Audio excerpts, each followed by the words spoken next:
A paz seja com todos. Nesse momento estamos iniciando a exposição da Palavra de Deus. O assunto que vamos discorrer nesse momento fala sobre a origem, a natureza e o destino do homem. Deus, ao planejar e criar o homem, e levou a efeito o planejamento. Ele disse: façamos o homem à nossa imagem, conforme a nossa semelhança. Gênesis 1, 26. E no versículo 27 diz assim: e criou Deus o homem à sua imagem, a imagem de Deus o criou, macho e fêmea os criou. Agora vamos analisar o que material foi usado, que Deus usou para formar o homem. No capítulo 2, versículo 7 de Gênesis, diz assim, 2:7. E formou o Senhor Deus o homem do pó da terra, e soprou em seus narizes o fôlego de vida, e o homem foi feito alma vivente. Então o homem foi feito alma vivente, ao ser criado. Criou do pó da terra, formou o homem e soprou na sua narina. Pó mais fôlego é igual a alma vivente. No capítulo 2 ainda, versículo 19, ao ser criado também os animais, Deus usou os elementos da terra, usou a terra como elemento para formar os animais. Veja só que disse: e havendo, pois, o Senhor Deus formado da terra todo animal do campo e toda ave do céu, né? E trouxe Adão para este ver como lhe chamaria. E tudo o que Adão chamou, a toda alma vivente, isto foi o seu nome. Então, vejamos aqui, Adão criado do pó da terra, feito alma vivente. Os animais criados do pó da terra, os animais e as aves, formado também da terra, alma vivente. Certo? E soprou aonde? Nos seus narizes. Observa quando veio o dilúvio, vamos fazer aqui uma comparação no sentido. No capítulo 7, 22, o que disse? Fala assim: tudo o que tinha fôlego de espírito de vida em seus narizes, tudo o que havia no seco morreu. Então aqui a Bíblia usa o termo fôlego de espírito de vida. Esse é assopro. Esse assopro que Deus deu, né? Então é chamado fôlego de espírito de vida.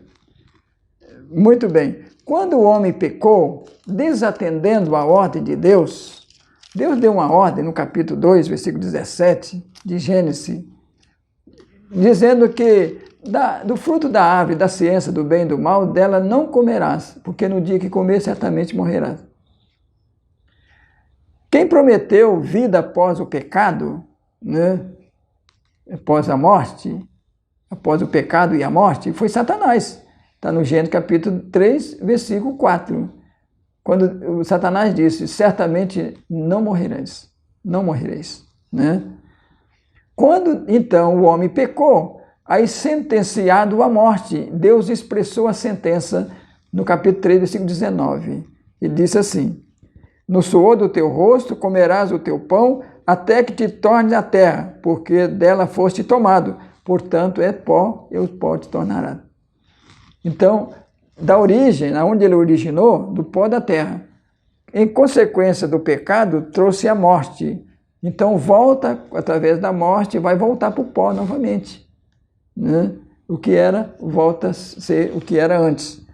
No livro de Eclesiastes, nós podemos analisar no capítulo 12, versículo 7 do livro Eclesiastes, lá fala assim: o corpo volte à terra como era, e o espírito volte a Deus que o deu. Então volte o que era antes, vai voltar o que era antes, certo? O homem, a origem da terra, volta de novo para a terra, né? Originou dela, o destino é terra, novamente, tá? O salário do pecado é a morte. Romanos 6, versículo 23. Pecou, morre. Agora, o que peca? O homem. O que peca? A alma. Certo? A alma é vida. Certo? Porque não existe vida após a morte. Ezequiel, no capítulo 18, versículo 4, ela disse: a alma que pecar, essa morrerá. Versículo 20, a alma que pecar, essa morrerá. Certo? Então, o salário do pecado é a morte. Pecou, o homem pecou, a alma pecou, a vida pecou. Certo? Então, vai morrer. Entendeu? Então, lá em Eclesiastes, no capítulo 9, versículos 5 e 6, lá fala assim: os vivos sabem que é onde morrer, mas os mortos não sabem coisa nenhuma. Nem tampouco eles têm jamais recompensa. A sua memória ficou entregue ao esquecimento. O amor, o ódio, a inveja pereceram. E já não tem parte em coisa alguma do que se faz debaixo do sol. Não tem parte mais. Pereceu tudo. Perece todos os seus desígnios. O pensamento perece. Salmo 146, versículo 4. Então, não existe vida após a morte. Existe a vida após a ressurreição. Né? Agora, os mortos louvam a Deus. A pessoa às vezes imagina, não morreu uma pessoa crente, né, fiel, foi para o céu, ela está louvando a Jesus. Né? Vejamos aqui o seguinte, a expressão, para onde vai? Isaías, o texto de Isaías, no capítulo 38 de Isaías, veja o que diz, 38, versículo 18. Porque não pode louvar-te a sepultura, nem a morte glorificar-te, nem esperarão em tua verdade os que descem a cova. Versículo 19. Os vivos, esses te louvarão, como eu hoje faço. Somente os vivos, os mortos não louvam a Deus. Né? Os que descem a cova, os que descem a sepultura, os que descem ao silêncio, certo? Fica aguardando, né? Aguardando ali a ressurreição para a vida eterna ou morte eterna.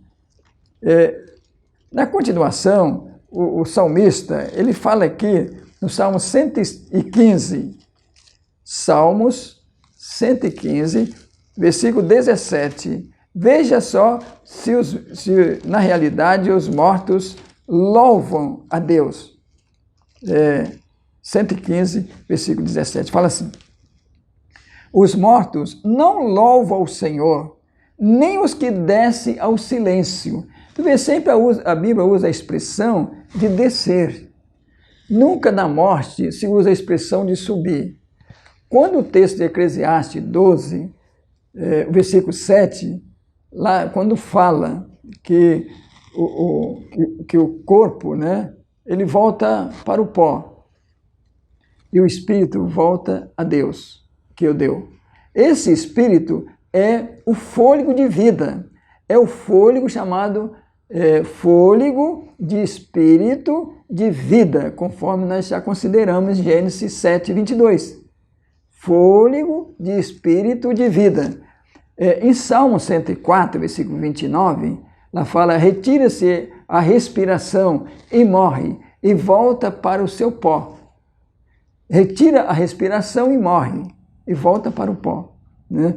Agora, esses que estão no pó, Jesus, quando ele vier, na sua segunda vinda, os que morrerem em Cristo, eles vão ressuscitar, atendendo às palavras de Cristo, em Isaías 26, versículo 19.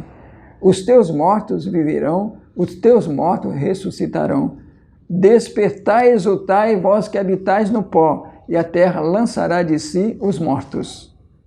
Então vai ressuscitar pela voz de Cristo, a voz do Filho de Deus. São João, capítulo 5, versículo 25.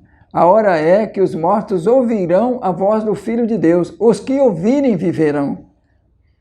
Versículo 28. Não te maravilheis disso, porque vem a hora em que todos que estão no sepulcro ouvirão a sua voz e sairão. Os que tiverem feito o bem, para a ressurreição da vida. Os que tiverem feito o mal, para a ressurreição da condenação. Então, esses que morrerem em Cristo, eles ressuscitam primeiro, que haverá duas ressurreições geral. A primeira, os que morrerem em Cristo. 1 Tessalonicenses 4, versículo 16. E Apocalipse 20, versículo 6. bem-aventurado e santo aquele que tem parte na primeira ressurreição. Sobre este não tem o poder segundo a morte. Agora, os outros que morreram sem Cristo, ele ressuscita depois de 1000 anos. Apocalipse 20, versículo 5, primeira parte. Então, veja aí, nesse sentido, possamos saber que, na realidade, não existe vida após a morte, mas sim após a ressurreição. E a recompensa de todos que morrerem em Cristo será na ressurreição. No livro de Lucas 14, versículo 14, diz lá o seguinte: recompensado te será na ressurreição dos justos.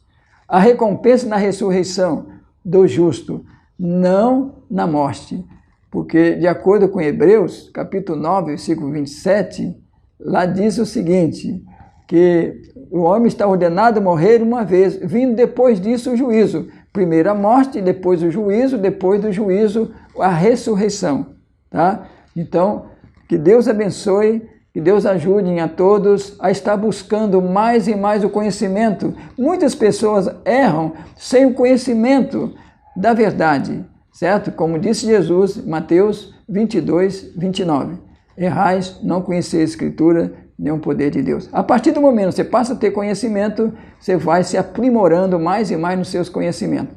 Se você desejar cada vez mais conhecer, estude a Bíblia. Cristo disse, examinai as Escrituras, que vós cuidais ter nela a vida eterna, que são elas que de mim testificam. João 5, 39. Muito bem, nós estamos chegando aqui ao final do nosso estudo, do momento. Que Deus abençoe. E se você pode escrever, né, aí no canal, tá bom? Escreve no canal, clica no sininho para ser notificado, né? Quando tiver mais gravação em vídeo, então você estará beneficiado também para continuar aprimorando mais e mais os seus conhecimentos dentro da Escritura Sagrada. Ok? Que Deus abençoe, que dê a paz em nome de Jesus. Amém.